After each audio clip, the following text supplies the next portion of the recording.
어려운 경제 여건 속에서 부천시의 행정도 올해 살림살이가 녹록지 않습니다. 부천시 예산에서는 복지 관련이 단연 큰 비중을 차지하는 만큼 어떻게 필요한 곳에 알맞게 쓰느냐가 중요한 시점입니다.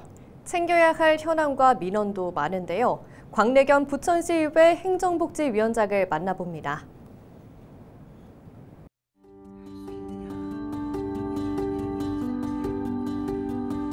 경기도나 국비를 포함하여 예산을 세웠는데 그게 사실상 좀 불필요하다거나 이런 부분들에 대해서는 지적이 좀 많았고요. 그리고 이번에는 사실상 행감이 예산이랑 결국은 결부될 수밖에 없잖아요. 근데 예산이 내년에 잘리다 보니까 대폭 축소되는 바람에 그 예산과 그러니까 지금 있는 사업들이 내년에 하지 않았을 경우 또 이는 지금 있는 사업들이 불필요한 경우인데 내년에 잡혀 있는 경우 이런 걸 비교해서 이런 행감에서 이야기들이 많이 나온 것 같고요. 그리고 특히나 이제 우리 시에 시립병원이 어떻게 가고 있는지 그리고 그 문제점은 무엇인지 시설에 대한 노후화 이런 데에 대한 그리고 위탁기관이 바뀜에 따르는 여러 가지 인수인계 과정에서의 그 노동자의 근로 문제 이런 여러 건들이 좀 산적해 있어서 그 부분에 대한 행감이 지적이 됐고 그리고 실제로 저희가 이번 본회의에서는 이번 그 회기에서는 또 그 공공병원에 대한 안건까지 있었어요. 그래서 이 시립병원에 대한 전망이나 지금의 그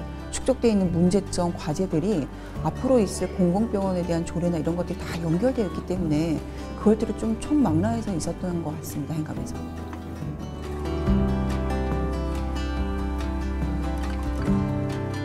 시민들이 이야기하면 민원이 잘 해결되지 않는다는 게 오히려 민원인 것 같아요.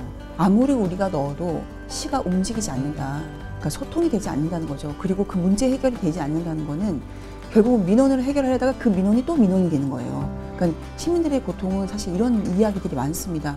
예산과 연관이 또 돼 있잖아요. 그러면은 집행부랑 이야기할 때 돈이 없습니다. 예산이 없습니다. 올해분을 다 소진했습니다. 이럴 때 한없이 답답한 거고요.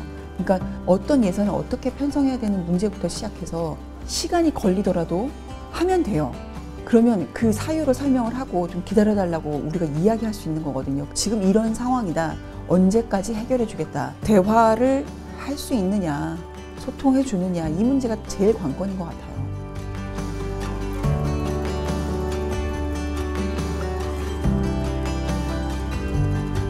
공공병원을 설립하자고 하는 시민들의 요구가 들어왔습니다. 그게 조례로 들어왔고요.